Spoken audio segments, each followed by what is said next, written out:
What's going on, everybody? This is dkdynamite, and tonight we're going to be talking about our first look at the overhaul and content drop coming with Season 2, some exciting announcements, plus even more. Definitely stay tuned. But before we jump into that, just as a reminder, the team over at Detonated does have you covered with all things Call of Duty, as plenty of new articles are going up over on the website. There will be plenty to report on later this week as we do get our official reveal of some Season 2 DLC. But with that being said, I'm not sure when exactly the marketing is going to kickstart for the second season, since for the first time, we're seeing a new season launch on a Tuesday. Maybe they'll wait until this upcoming Tuesday, an exact week before launch, to provide us with a blog post, roadmap, even some gameplay trailers. But because of the inauguration on Monday, I'm not sure if that pushes anything back towards later in the week. Either way, I'll be live streaming plenty in the case something does get announced. But as a part of some good news earlier today, they ended up renaming the Violent Violet Ultra Skin Bundle, which I thought had already come out, but it didn't. This got renamed into the LA Fire Relief Pack, where all proceedings from this 24 Intricot Point bundle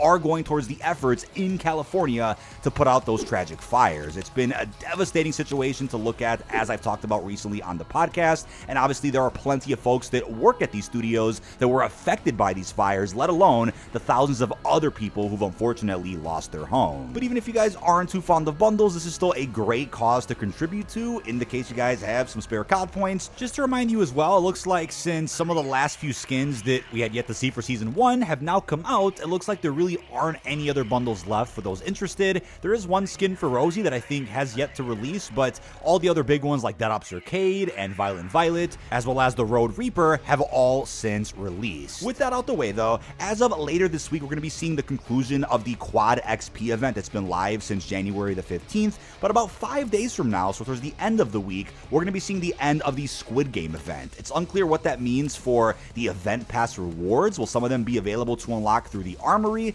That's unknown. I kind of doubt it, but it will also mean the end of all the LTMs, as we can see in multiplayer with Red Light, Green Light, or Pentathlon, and of course, the Warzone experience as well. But just earlier this evening, Treyarch did confirm a round cap increase to round 50 for Deadlight, Green Light on Liberty Falls exclusively. For those out there that wanted a bit more of a challenge, then you can take advantage of this for the next couple of days. Now, as you're seeing gameplay in the background, Gunfight has luckily returned in multiplayer as of around 2 days ago. It's been absent from the playlist rotation since, I want to say, the start of Season 1. It has been quite some time, which honestly has me a little confused considering how many strike maps are currently offered. There's plenty of spaces you can play face-off. Why can't we play Gunfight? Luckily, every strike map is available in the Gunfight playlist. Not sure about you guys, but my lobbies are fairly sweaty, and I'm not too much of a fan of the loadouts that are given. Maybe they'll rotate some new loadouts in within Season 2. Maybe we'll even get some Gunfight Blueprint LTM, as we've seen in several recent Call of Duties. But I know you're probably thinking, what about Gunfight tournaments? Well, with the mode back in the mix here with the featured playlist, and with confirmation that it'll likely stay in featured playlist for Season 2,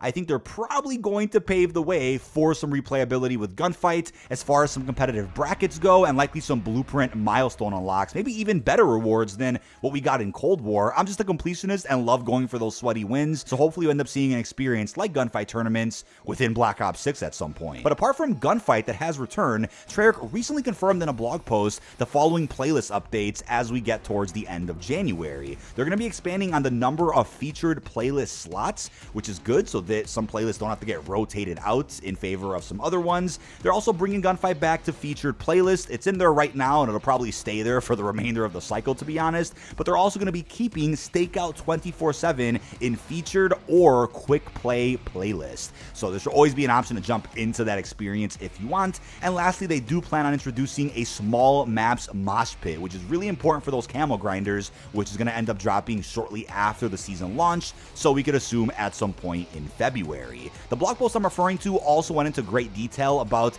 just what's been going on with Ricochet, servers, bans, and even more, especially when it comes to the ability to disable crossplay on console if you're playing ranked. All of that was detailed in a recent blog that I actually reacted to just yesterday. Didn't expect a blog post so late in the day, so that video did come out a little late last night. That's going to be a video that addresses more of the game's issues that you probably want to hear more about, whereas this video today is just more about features, quality of life, and some additional content. But data miner Alix over on Twitter did provide us with some additional screenshots of what is going to be likely a red skin that we're going to be seeing in Season 2. It is unknown if this is a skin we'll see in the Battle Pass. I'm gonna guess it's probably gonna be a bundle skin, but the codename for the skin is just Red. That likely isn't the actual name of the skin for Bayon, but this is a skin that I have addressed in some recent Season 2 focus videos. I mean, you never know, that red skin could even be a reward for something that we don't know much about just yet. Keep that in mind. Now, because of something that was changed in the backend or within the game's files, there really wasn't too much leaked out or data mined as far as future DLC goes. I actually like it that way so that marketing is much more of a surprise and everybody out there doesn't already know what to expect when it comes to a new season starting. So it's been a nice change of pace to see this with the Black Ops 6 post-launch season. But in recent days, Treyarch also confirmed for us yet again that a challenge tracker is going to be releasing and will be usable in every mode, similar to what we saw in Modern Warfare 3, except you can manually track up to 10 challenges, whereas you'll also be able to automatically track challenges that you're the closest to completing. So for example, if you can only have 10 challenges tracked when you pause the game at a single moment in time, then let's say you only track 5 or 6, that would mean that about 4 or 5 challenges will still be there and will actually remind you what challenges you're closest to finishing, even if you didn't click track on those specific challenges. That's a great feature and is a big step up from what we saw in Modern Warfare 3 just last year. But don't forget about the ability to separate HUD presets between MP and zombies. That is also going to be included, whereas they also addressed player collision. This has been an issue, especially for me, since the launch of Black Ops 6. They confirmed they're going to reduce collision with teammates to improve maneuverability around tight spaces and even doorways with your nearby teammates. Now, earlier I mentioned the ability to disable crossplay while playing ranked on a console. This is a massive step in the right direction, whether you're playing MP or Battle Royale ranked play. But just to be clear, as they confirmed in the recent blog, they're going to be monitoring this feature closely, and the feature itself isn't going to drop at the start of Season 2, January 28th, but instead later within Season 2. Now, voting to forfeit is a feature that will be dropping at the start of Season 2 if you're playing ranked play. It allows players to vote with their team to end a match early if the team is getting blown out or you've lost a teammate. Forfeited matches do count as a standard loss and do not result in SR penalties or suspensions. Now, to rejoin ranked play matches is also a feature planned for later in the second season, which, like they said, can help people ensure fuller teams in matches if players experience a disconnect. Real quick though, they did tease some rewards to expect within Season 2 of ranked play, and obviously it'll be a similar situation for Battle Royale ranked, but we're talking new camos for gold rank and up, a Jackal PDW blueprint for 10 wins, and a large decal for 100 wins. I'm surprised they didn't lock the blueprint behind the 100 wins, but we'll likely get a graphic just like this once Season 2 ranked play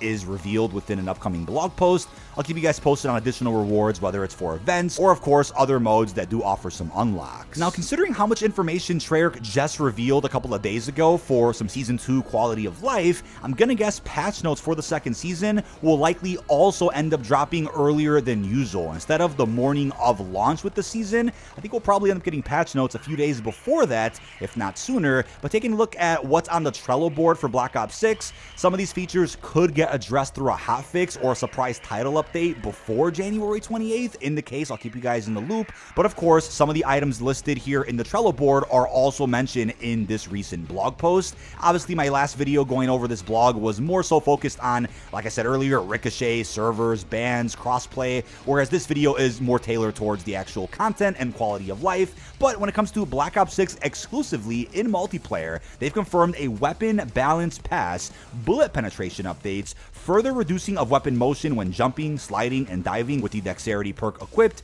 improving player visibility in kill confirmed by reducing the height of dog tags, simplifying and expanding requirements for several prestige calling card challenges, and then later in Season 2, they plan on adding an icon over an opponent's head when you shoot them if they have Warcry, a field upgrade, active, so that you know they've got faster health regen. This will also clear up confusion in firefights where you didn't know why an enemy with more health was able to survive an engagement. But some high-profile bug fixes also include the following. Gearhead will now properly increase the charge rate of field upgrades. Free-for-all will accurately calculate the scoreboard by kills, and the winner's circle will accurately showcase the top 3 free-for-all players. Ninja will no longer be able to reset between respawns or round transitions in specific game modes, and then fixes and tuning updates for a large number of calling card challenges. But over in Zombies, they also reassured us that they're prioritizing fun first, and they obviously recently apologized for the January 3rd update where they nerfed directed mode, tweaked a speedrun strat on Terminus. All of that got reversed, but they want to make sure that we're aware that new zombies content is coming throughout each launch season. Whether that means a round-based map every season is unknown and also unlikely. I talked more about that in a zombies-focused video the other day,